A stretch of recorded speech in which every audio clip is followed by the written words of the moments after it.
Hello, everyone. It's August the 24th, 21. Uh, I'm going to challenge you guys to stay with me on this one. What I'm about to tell you is the gospel truth. I'm a Christian. I don't lie. Thou shalt not lie, and I won't. But what I'm going to tell you right now is going to tax what you know and whether or not you can believe this or not. When I was when I was just a little boy, I was born in '54, and between 1954 and 1958, my father built I think it was like a 20-foot by 20-foot cabin in Penetanguishene. It was on Midland Point in Ontario, Canada. And it was built with seconded wood. It had knots in it. When they fell out, you could see right through. You could watch somebody walking by on the road. This was way back in the bush. The only person I ever saw was the guy in the cottage behind us, but we knew when he would go down to the water or come back because we could see him through the knots. Um, this was one of the first times that my father actually brought the whole family up. He would go up there and build this cottage, but he didn't want the kids and everybody around him when he was doing it. So he built the cottage, and now this is the first time he brought the kids and all up there. There was me, my sister Evelyn, and my brother John. Um, uh, so we're learning about the cottage, what we can do, what we can't do. We never knew about an outhouse. We lived in Toronto. We had a regular toilet. So we had to be told about how to use the outhouse. Everything was new for us. Um, the first couple of nights we stayed there, uh, we used to have a bonfire out in front of the cottage pretty well every night to burn our garbage and sit around and talk. So um, there was a fire about, I don't know, 50 feet away. Uh, uh, and the raccoons used to come. And they would knock over a garbage can or they'd make noise out there, right? Well, I'd never seen a raccoon because I'd lived in Toronto. The only thing I've ever seen is dogs and cats. I've never seen a raccoon. But my father, the night before, because he was telling mom about them as well, he says, "No, the raccoons, they won't harm you." He says, "They're not vicious. They're not wild. They only want some food. So, but they won't hurt you." So mom was okay. That night, I heard noises out the front of it, between the fire and where the cottage was. I heard noises. I said, "I'm a little boy and I'm sleeping in the living room uh, because uh, my sister had one bedroom and my brother never came to the cottage. He was old enough, he stayed in the city. So, oh, here's my chance." So I kneel up on the bed and I pull the curtain open to see, because it's a full moon out there. It's very bright. Plus, there's a fire out there. So I figure, okay, here's my chance. I'm going to see a raccoon. I open the curtain about a foot like this, not expecting to see anything, right? It's black inside the cottage. There's no glare off the window. I can see outside really good. And yeah, even today, I don't know whether this is. Um, I'm pretty sure I know what I saw, what happened then, though I was very young. I saw a very large creature, uh, very large, bigger than my father, I remember saying. He leaned on the front porch with one hand and leaned in like this and looked at me looking at him through the window. I didn't scream, I didn't holler, I didn't anything because raccoons don't hurt you, right? I said, "I'm okay. Well, I'll just look, right?" I wanted to be a friend. I didn't want to scare her. So he just sort of went like this, right? Took his hand off the porch and stood in an upright position, and looked at me. And for I would think maybe a minute. It might have been longer. I don't know. I was really young. It seemed like a long time. And then he just turned and walked off. Uh, now I guess I must have made some noise doing this because Mom got up to see what I was looking at. And I think she must have seen this thing walking away because she got excited. And Dad got out of bed. And we had this conversation all over again about how raccoons don't harm you, right? So the next morning, I wake up. I said, Mom, that was a really big raccoon last night, eh? She goes, Dad said they can get bigger than a dog. So yeah, she said, yeah. And, nobody made a big thing of it because everybody thought I was talking about a raccoon, but I wasn't. Well, later on that summer, my Uncle Ozzie, my Auntie Rosie, and their daughter Rosemary were invited up to the cottage for a weekend to get away from the city. They came up to the cottage. It's only a 20-foot cottage, 20 by 20-foot cottage. So we ran out of beds. And my Uncle Ozzie says, no problem, I'll sleep in the back of the car. They put a whole pile of blankets and pillows in there. He was going to be all right. Right. We all sat around the kitchen table. I think they were playing cards and talking. Well, it came time to go to bed. I couldn't go to bed till they finished playing their cards because I slept right next to the kitchen table almost, right? Um, Everybody goes to bed. Uncle Ozzie goes out. I hear, because I'm sleeping right on that corner of the cottage.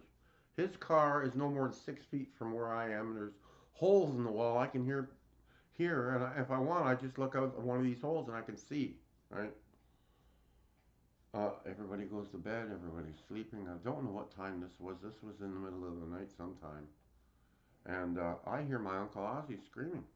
Now, I just want to preface it, Seth, by saying, now, Uncle Ozzie and my dad both fought in the Second World War. Uh, I cannot impress upon you how tough these two men were. They were tough. They basically camped outside through the whole time of the war and saw everything that lived outside they know. My Uncle Ozzie's screaming like a girl. I knew something was wrong for him to be screaming like this. I sat up in the bed. By this time, my dad had grabbed his pants, and on the way to the door, he was putting pants on, right? He did his pants up. He didn't even put his shoes on. He ran out that door, and as soon as my Uncle Ozzie saw my dad coming outside, he got out of the car, and he met Dad at the front of the car, which was between the nose of the car and the building. It's maybe 2 feet from my head. Well, Dad says, "What's wrong? What's wrong?" He says, Uncle Ozzie says, something leaned on the car and bent down and looked into the back seat where he was sleeping. Dad says, "Oh, it must have been a bear, because we're new to this area as well. I mean, we just put this cottage here." Uncle Ozzie says, "I don't know what that was, but that was no bear," and he didn't use those words exactly. Believe me, he was mad. This thing caught him off guard, and he didn't expect to see anything like this. Anything else, he wouldn't have been afraid, but because this was different, so much different, he freaked out. Well, after about 10 minutes or so, this is all happening under a Coleman lamp outside. We left it on low, and Dad went out and he turned it up high, and they were talking. So Uncle Ozzie, Dad got Uncle Ozzie calmed down. He said, "You want to come inside and sleep inside with us?" He says, "No." He says, "I'm going to sleep in the back of the car tonight. Because I told you, he's a tough guy. He's not going to be scared of it. Now he knows about this. It won't startle him." And he went back and slept in the car. Um, there were 6 cottages on this point, and every one of them had kids. And they were all friends of our cottage. So um, some of the older boys, I told them about what happened. And I think it was Ron Lipinski. He says, "What color was I?" I says, "It was brown." He says, "Well, Yetis are white." I said, "What's a Yeti?" And he told me. I said, "It sounds like that's what this was, but it was a brown one." So they told me that I saw a Bigfoot. Now, I didn't know. I'm really young. I don't know what a Bigfoot is, but I registered it. And as I go through life, I'm finding out what a Bigfoot is, okay? The next summer, the very next summer, all the cottages got together, the kids. And we were all going to go down, walk. We were about a block and a half, 2 blocks from the water, from Georgian Bay. And we all met at the corner at a certain time. And we all, because it was, the trees overhung the road, you couldn't see anything. You couldn't see the sky, it was black. right? So we didn't want to go down to the water individually. We waited at the corner. There was only one street light in the whole area. We waited there. Everybody got together. We went down to the water together. All the guys collected wood. See, now I got to back up a bit. My brother and my sister were at the cottage with me, and they were ready to go down. It was getting dark, right? And I wanted to go with them. I'm a little boy. My brother and sister going. I want to go, right? I'm crying. So Mom said to John and Evelyn, "You take care of them." Yeah. Uh, I this was a big point. You couldn't get lost, right? I knew to stay on the roads, and I knew to stay away from the fire. So for the first time in my life, my mom let me out of her sight. Uh, I think she wanted to be with Dad. We'd been up there all summer, and he was only coming up on the weekends. So I think they wanted some time together. Um, my brother and sister walked down. We met at the corner. Everybody got together. And we went down to the water. The guys right away started collecting wood, and they piled the wood like a teepee. There was one small teepee, then another one on top of that, another one, and they built this thing up higher than anybody there, about 6 feet or more. When they lit this thing, the flames were way up. We had fires at the cottage, but they weren't like this, right? So we're all sitting around. Now the guys did this specifically to have the girls from the cottage to come down so they could, you know, hit on the girls, right? And the girls loved it too. They didn't mind.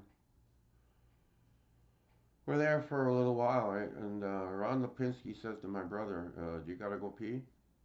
I'm about, I don't know, 6 years old. My brother's uh, 14, 15, something like that. John says, "Yeah." And my brother, because he remembered he had to take care of me, he looked over towards me. He says, "Do you have to go?" And I said, "Yeah." So the three of us, we walked down the beach away from the light of the fire. When we got far enough down to the beach that we knew they couldn't see us, but we could still see them. The light was there from the fire, right? We're all standing there on the beach. There was three big rocks there, and we're standing there by the rocks peeing. And Ron Lipinski says, "What's that?" And John looks up and he sees this light coming across the sky right at us. John says it must be Sputnik, because in 1960 that was the only thing up there, was the Sputnik. So, okay, they see this light coming, the Sputnik, great. My brother Ron and John, quick, did their business and ran back to the fire, to the girls, okay? I think everybody understands what's going on, right? But I'm standing in the dark. I'm a young guy. I don't take care of business that quick. I'm still fumbling. I'm watching this light come across the sky. I said to myself, if there's one light coming, maybe there's another one behind it. I looked behind it. Sure enough, there's a second light, just like the first one, coming across the sky right above. It's coming across Christian Island. It's going to go over Pleasant Island and right over Snake Island and keep going out towards Port McNichol and Martyr Shrine. Um, I said, if there's two, might be a third one. I look behind the second one. There's a third one. So now I'm questioning myself. I'm saying, um, if there's three, maybe there's a fourth one. I looked behind it on that same trajectory. I didn't see nothing. Nothing. So I started doing this with my sky eyes, making a bigger circle, trying to get a bigger picture of the sky. And I see one coming down from outer space. It comes straight down like this, straight down, turned, and fell in laterally behind the first three. These three lights came rather slowly over Pleasant Island. When they got over Snake Island, the last light in there, it slowed up. Right? You could see the distance of the first three got wider. This thing, it must have stopped. I think it saw the fire, had alerted it. Then it saw this little boy standing in the dark, looking right at him. They tagged me. They shot something at me that I felt in my chest. Um, it wasn't long, 3, 4 seconds, something like 5 seconds, but I could feel it. Right? Then that white light fell in behind the first four, equal distance, and the four of them went across the sky over Martyr Shrine and kept going. Went back to the fire. John says, "Well, how many lights were there?" I said 4, because I could count to about 8 or 9 at that time. And John says 4. He says there's only one thing up there, Sputnik. But his attention and Ron and everybody went back to the girls, and no more was said about this, right? Well,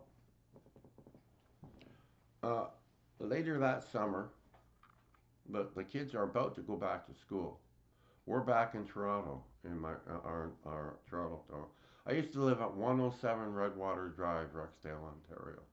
It's on the corner of an intersection between Redwater and Staveley. I urge you to Google this, okay? Um, I went to bed one night with my brother. I was a young man. My brother was young, not much older, and we slept in the same bed on the ground floor of this 3-story house. And now I start getting a little shaky because this gets a little bit hard for me to tell. I'm sleeping, and my head is up against, just like it is here. There's a wall there, right? And I hear on the other side of that wall a voice ask me, saying, Roy. I didn't answer the first time. I woke up, but I didn't quite understand what was going on. He said, Roy. I said, what?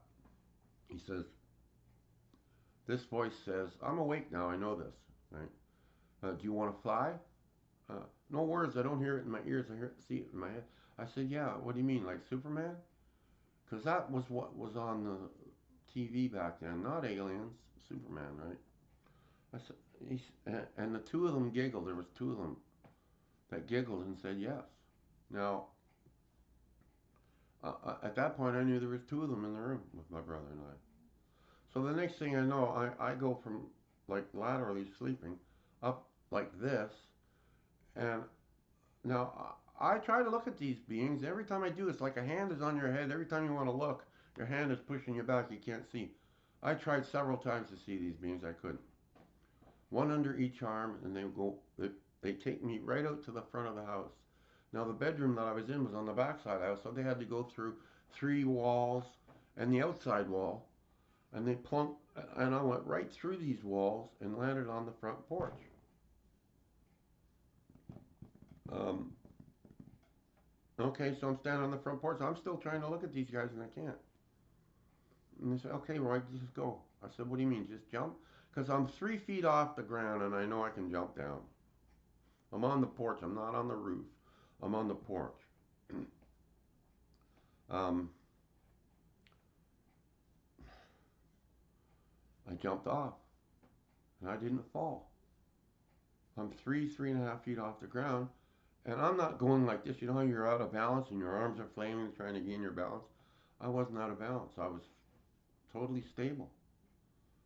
And they said, go ahead, Roy, just fly. I said, what, like Superman? He goes, yeah. So I stuck one arm out, and I cocked. It wasn't my left arm that I cocked. It was my right leg that I cocked. And I flew around the intersection, uh, over the far house, over the opposite house on the far side, which there were 2 really big blue spruce trees. I mean, they're as big as a house. And I flew in behind them, came around to the other house on the other corner, and then back to the front porch. Boom, boom. I landed just like Superman. Well, although I can't see these beings, I know they're reaching out for me, and they're saying we gotta go now. I didn't want to go. I just flew. I want to fly again, right? So before they could get a hold of me, I jumped off again. I flew out again, and when I got to the opposite corner where the blue spruce trees were, I stopped because I said, if I go back to the porch this way, my flying days are over. And I just came this way twice. So I don't want to, so I said, I wonder how. So I started flying up. I thought it was my own power, right? I fly up about 2.5, 3 times higher than the 3-story building my parents lived in. I remember looking down. They had their bedroom on the top floor, and I remember looking down and seeing the bed and the floor. As I'm going up, uh, I remember saying to myself, I wonder how high I can fly, because I'm a little kid now. I'm pretty high. Starting to get scared. So I remember taking my eyes off the house, what I'm looking at, and tried to pan my eyes up to the direction I was headed. And just before I got my eyes there, I passed out. I ended up back the next morning. I woke up in my bed. I was tired. I was really tired. I came down the hall and I sat on the couch in the living room. Mom was making breakfast in the kitchen.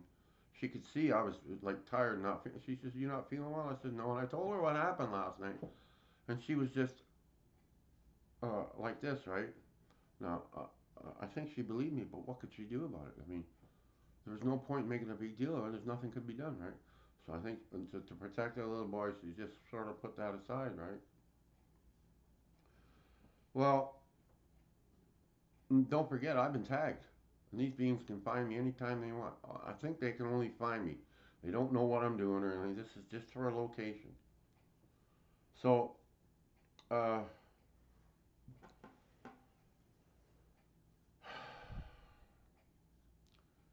I used to like, that cottage was an integral part of my life, my whole life. And when I first got my my driver's license, I used to go up there on a motorcycle, little 350 Honda.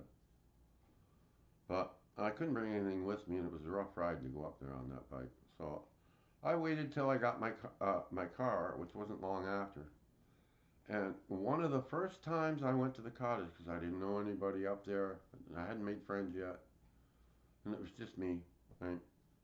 Um, mm, I think it was a Friday night because I just got there. I remember I made a big bowl of popcorn for myself, and I had a big bottle of Coca-Cola there beside me. I put a chair out by our place where we have a fire, and my guitar, and I built a fire, and I was ready for a really nice night. It was an average nice night in the summertime. You know, you could see stars and stuff. The stars weren't up, but you could see the skies. Right, this was in the daytime, just before about probably 6:30, 7 o'clock, something like that. So it's going to get dark, but it's not dark yet. Um, Now I'm playing my guitar, and the wind picks up like crazy. Okay. Now later on after this, I've seen some pretty rough weather in this area. I've seen hailstorms that knocked every leaf off of every tree as far as you could see. It went from looking like midsummer to the spring where there's no leaves on the tree in an hour. So I've seen some pretty weird in the future. I've seen not yet. So this is my first experience with some rough weather. The wind blowing, the trees are just going whoa way over there. I said, hey, uh, there's the end of my night. I grabbed my guitar because that's the important thing for me, and I took it into the house and put it away safe. And I came back out to get the chair, the popcorn, and my bottle of pop. And as I jumped off the front porch down, as soon as my feet hit the ground, I looked up to where I was going to go get my chair and stuff. And the the air, everything is like blue, like a light blue color. This is the light. It's no white light up from the sun anymore. This everything is blue. Like, and as I hit the ground, as soon as the blue started, everything started to sparkle. You ever do see these sparklers at Halloween that people light and they wave around? You know how the sparkles come off that? They sort of. That's what this looked like everywhere. So I look past the sparkles out towards the fire to where I was going, and I see the popcorn in the bowl coming up out of the popcorn bowl. It rose up about a foot above the bowl and stayed there stationary. The wind is like crazy, but this is staying stationary. I squatted down a bit, put my hands out like this. I know something really odd is happening here, and I got my senses on full, and I'm like this, right? So it wasn't long. I wasn't able to walk or anything through all this. Next thing you know, uh, I wake up in a place that's cold, wet, damp. It smells very badly. Uh, I'm stunned. I can see, but nothing regular. It's like somebody's got a blanket over me. I can probably see a little bit through the blanket, but I can't make out faces or nothing. I thought I was uh, hit in the head by something blowing in that storm. It knocked me out and it rained on me all night. And I'm waking up in front of the cottage, right? Um, but when I wake up and I try to gain my senses, um, the first thing I realized is that I'm not alone. There are other people in this spaceship with me. Sitting, we're all sitting on the floor, and it looks like we're sitting in about 2 inches of water. Why I'm sitting in 2 inches of water inside a spaceship, I don't know. But that's the way it looked, and I was wet from this. So I think there were three people there. There could have been more. I couldn't see far because my vision was being blocked. And I looked out as far as I could to see where I am around me, and I saw this tall gray being. He was tall, more than 6 foot, walking from my left to the right. He's walking over to a bank of I'm going to say it's machinery, but it's obviously not machinery. It's something else he's going over to. And there were two other beings there at the machinery. Well, on the way over, he looked over and he saw me, and I was awake. He immediately turned his direction and came over to me. He leaned down and looked at me, and I still couldn't see his face, but I knew he was there in front of me. I could, I'm scared. Whenever you're put in a position where you're not in control anymore, they are, um, you're scared. You don't know what your fate is. So, this being, he tries a couple of things, and I'm not going out. I'm not passing out. I can still see him. I'm coherent. And he puts this thing on my head. It was sideways like this, like a headband, but it didn't go all the way. It went down to about here, uh, like that. And he, he did something to it, and it sent an electric shock through me. It felt like it was electricity. It probably wasn't. But I passed out, and when I woke up, I was sitting in the chair in front of the fire. Uh, the sun is cresting. It's morning. The fire's out. The fire I made, the only thing left of it was smoldering ends of the wood that didn't burn. Uh, I was stunned for about a week after that.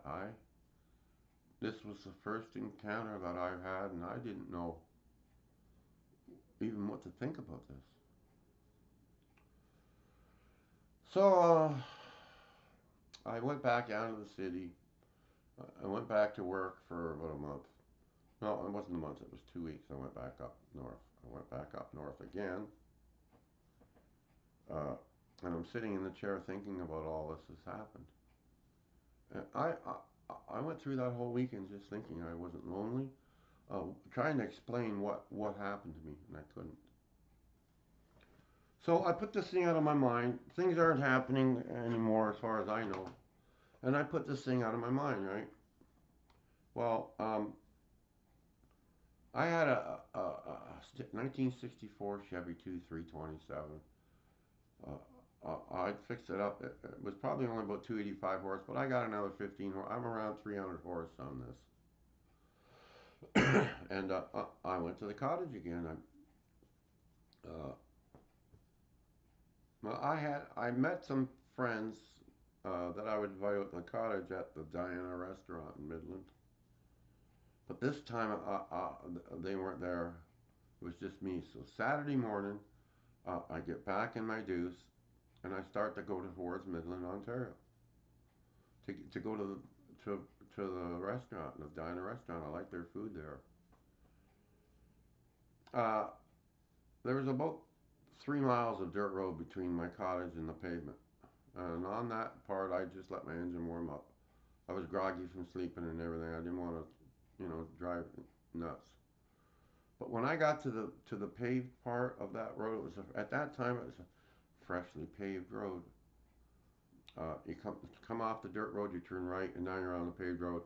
It goes over one hump, then it goes over a second hump, and it goes into a flat area for about a quarter mile, 3/4 miles, 3/4 of a mile. Then it's a hard left and a hard right, right? Now, I know I've done that turn at 50-mile-an-hour maximum. That's cutting from the far side of the road to the inside of the road and all the way back out, and in a drift that whole way. So I know the maximum you can do this turn is 50 miles an hour. Okay. I got on that paved road and I bolted. Uh, Through all this time, the aliens are in a spaceship. They're watching me. They figure there's no problem because he's only doing maybe 25, 30 mile an hour on the paved road. But when I hit that paved road, I put my foot down. I squawked the tires first gear, second gear. I squawked, come over the tire, and over that second hump, the tires sort of came off the road a little bit, and they spun up. And when I came down, they chirped again. Uh, uh, I'm doing over 100 miles an hour now. I'm bolting down this road. I'm a young guy, and I'm giving her right. So I get about a quarter mile down this road, and everything goes blue again. At this point, I'm thinking I'm a sick man. I'm having a stroke or something. This is the second time, and everything starts sparkling again. So I look out the passenger window into the field, harvest field there, and it looked like it was sparkling out there, but it may not have been. I tried to gain some knowledge about this. Uh, I'm fixated on this turn. I'm doing over 100 miles an hour, and that turn's coming up on me quick, right? Uh, Everything's sparkling. I can't do anything when it's like this. You can't do anything. I know I'm getting closer to this road. Uh, I figure I've had it. There are trees like crazy. I'm going to go right off the road at 100 mile an hour into these trees and die. Right? So, just before the turn, everything goes black. And I find myself back up the road at the top of that hill before the two humps with my foot to the floor in this car. I'm in first gear and I'm gaining speed, right? Um, they took me, they did whatever, and they put me back up the road. Uh, they took my car and me at that time, right? They, I think I was gone about 1 minute an hour. Uh, Now, when they put me back in my car and I had my foot to the floor, I realized once I woke up, I was in first gear with my foot. Took my foot off the gas, and in first gear, she got it down to about I don't know 20 miles an hour because I was stunned. I mean, I made my way into the restaurant, but I did it slow, and I knew something was not right. Right, I knew something was not right. This is either I'm going insane or something. So um, the next time, I used to work at Lawrence Transmission in Toronto, and I packed the car on a Thursday night. Anything that wasn't freezable, at that time, I drank beer. I had a case of beer there. I had stuff I need in my clothes, stuff I need cleaning materials for the cottage. Anything that wasn't that didn't need to be cold, like a glass of milk or something. I used to pick that stuff up. About 5 miles from the cottage, there was a convenience store there. Anything that was, I used to get some popsicles. I used to get some pop there. Yeah, some things to eat like licorice and candies. Um, I'm coming. I got a 1967 Chevy too this time, right? And I get home from work Friday night because I worked in a transmission shop. I was covered with oil. Uh, I jumped right into a tub, got cleaned up as fast as I could. Mom usually had a bag of some things there for me, some candies or something, just to eat on the way to the cottage. I grab that and I get in my car and I'm headed up north. I'm going to have a good weekend, right? I go up the 400 highway to Highway 27 in Barrie, and I take Highway 27 to Penetanguishene, right? That's the way I go. But this time, I got just on the other side of Barrie, and I blacked out. It was sunny out. It was still sunny out. I blacked right out cold. Uh, the next thing I know, I wake up falling into my bed at the cottage in Penetanguishene. Now, I just didn't fall from 2 feet high. I think they dropped me from about 7 feet high. It was one of these old style beds with slats and springs on either end. So I really bounced. I hit this. I was still not awake coming down, but when I hit that bed, it woke me up. And coming up, I woke up. So I'm about 3 feet up in the air, and I remember bouncing a couple more times. And when I settled into the bed, I passed out. So when I woke up, the first thing I noticed is it's a sunny day. The leaves There was trees around the cottage. I could see the sun and the leaves wiggling and that. I'm not thinking anything's wrong at this point. I go to sit up, right, and I still got my shoes on. I swing my feet over the side of the bed, and I notice the bed doesn't have any sheets on it. I never sleep in a bed without sheets on it. Even the pillow doesn't have a pillowcase on it. Something's not right, right? But even still, the sun was up, and I was going to make it a good day. I'm at the cottage.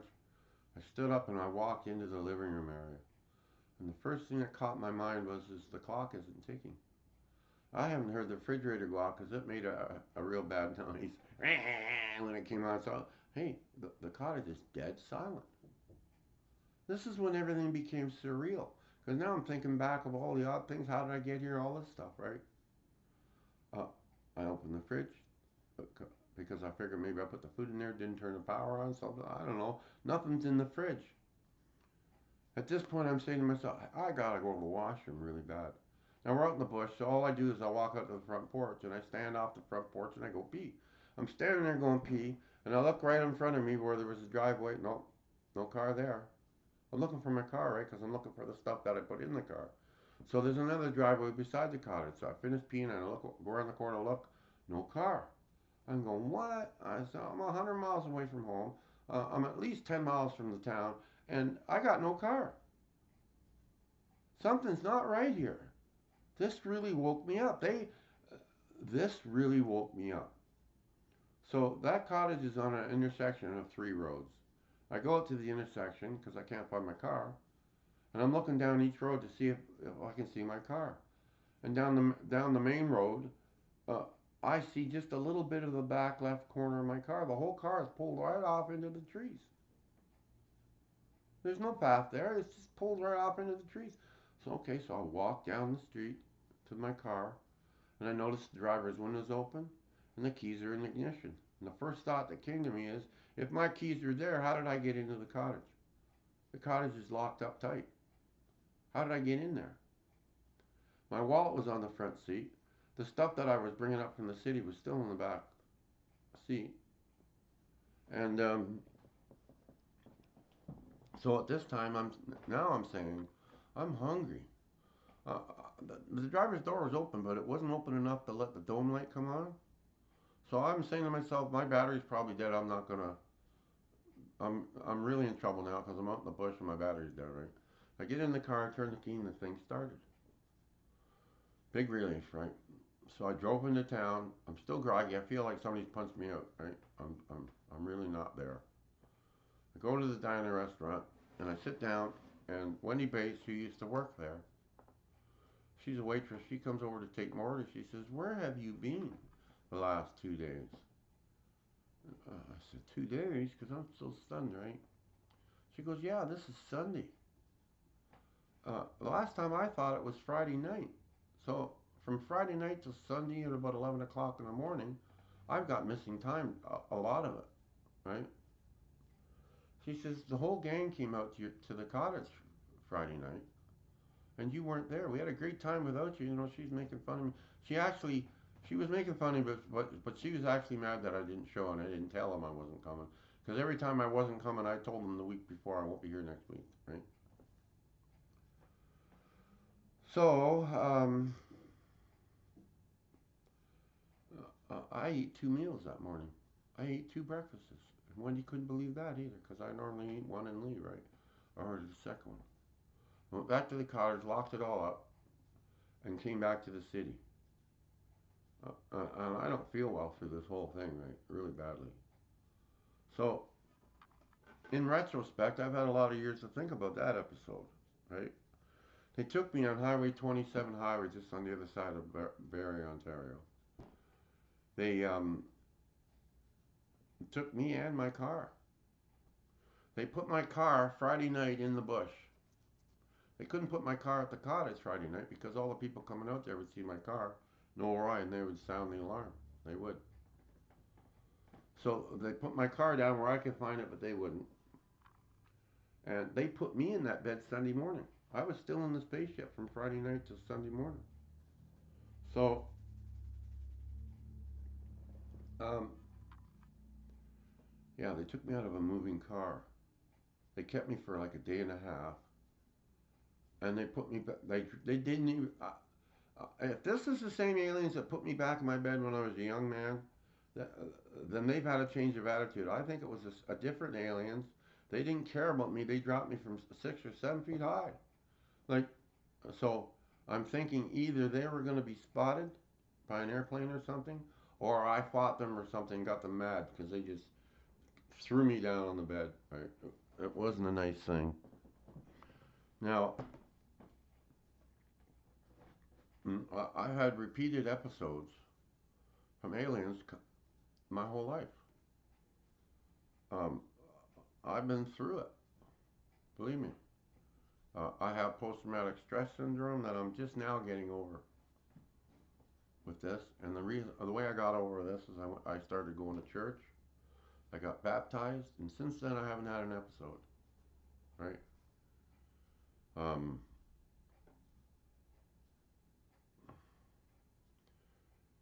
these beings exist.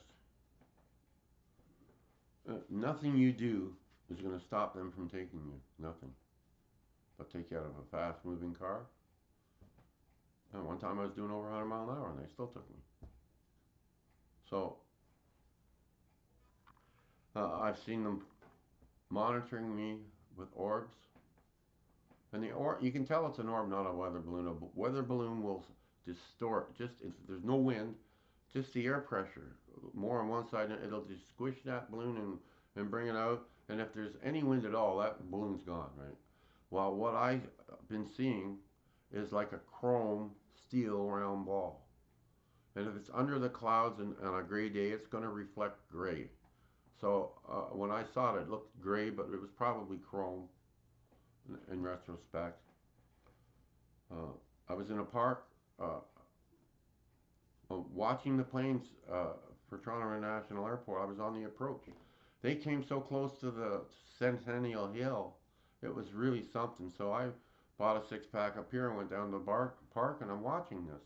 Well, one of these orbs was watching me, and it was right in the flight path of the planes. The plane would fly right over top, so close. If it was a weather balloon, it would have been gone or popped or and blown away. But this thing's absolutely stationary, absolutely. There were 6 or 8 small, tall, straight trees underneath. And I was using that as a guide. These trees are, it's a windy day, these trees are blowing, but I could still use it as a reference. And this thing is steadying still. So I got really mad because I know they're watching me. And I looked at them with a sort of anger.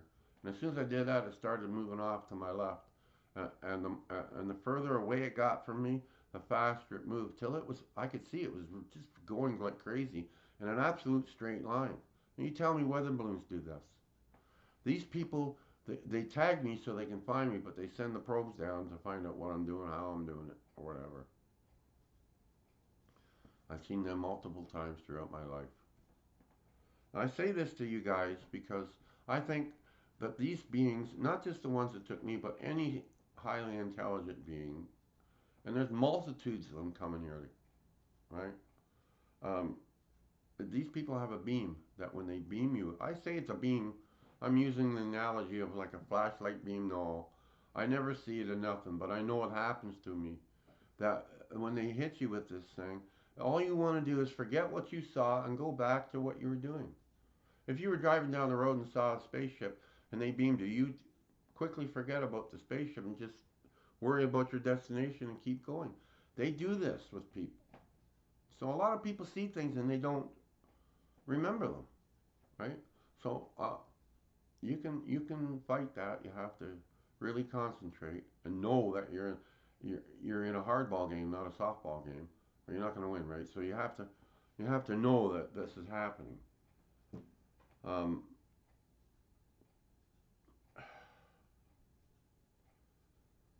uh, one time,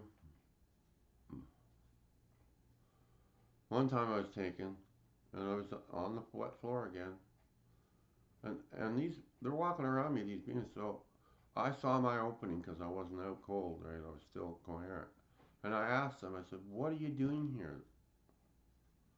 And to my amazement, they answered me, and I could hear them clearly in English. Earth is like a gas station. like a bus stop. It's out the end of one of these spiraling arms in our galaxy. It's right on the end. And they use that as a jumping off point to the next galaxy. Because the way they said it to me, in a car, you don't put your foot to the floor in the suburbs, you're going to hit something. You wait till you get out of the suburbs on the highway, and then you increase your speed. Same thing with these people. To increase their speed to the next galaxy, they can't be in the center of a galaxy. They're going to hit something. So they wait till they get to the outer edge, and then they launch. They get water here. They get to fix their ships here. They get to do everything here. They get to pick up people who are being transported to another area. Um, they made it sound like there were multitudes of races coming here. I wanted to ask him, like, how come you keep taking uh, aliens? How come you keep taking, sorry, humans, right? Abductions? But I don't think they liked that question because they didn't answer it. Next thing I know, I was back in my bed again. I know this sounds crazy. How do you think it felt for me living this? There are other things that I'm not going to be telling, but I do this as a warning to humanity. Uh, they are here. Now the U.S. Navy says, oh, we got footage of them coming, all this. You know what I tell the U.S. Navy and the Air Force? I say, no, it's a weather balloon, because that's what they've been telling us for years. Now I'm going to throw it back in their faces. I don't believe you, it's a weather balloon down there. I know it's true. Right? So, um, no, I just wanted to say that. Um, it's, uh, it's not, no episode has happened since I got baptized and I've been going to church and staying in contact with my pastor. And I've had a life of ease since. So, yeah, these things happen. I don't know any longer say somebody's wrong because his tale is so much different than mine. You can't say it's all one way because there's so many different races here with so many different agendas. You can't call anybody a liar on this. So, there it is. I just wanted to tell you some of this stuff and hope you don't think I'm crazy. I'm not. I'm the most coherent man that you know. Hypersensitive, maybe, but not delusional. So, take care of yourself. If they want you, they'll get you, and they may be taking you and you don't even know about it. So, be safe, be aware. God bless everybody. Bye bye.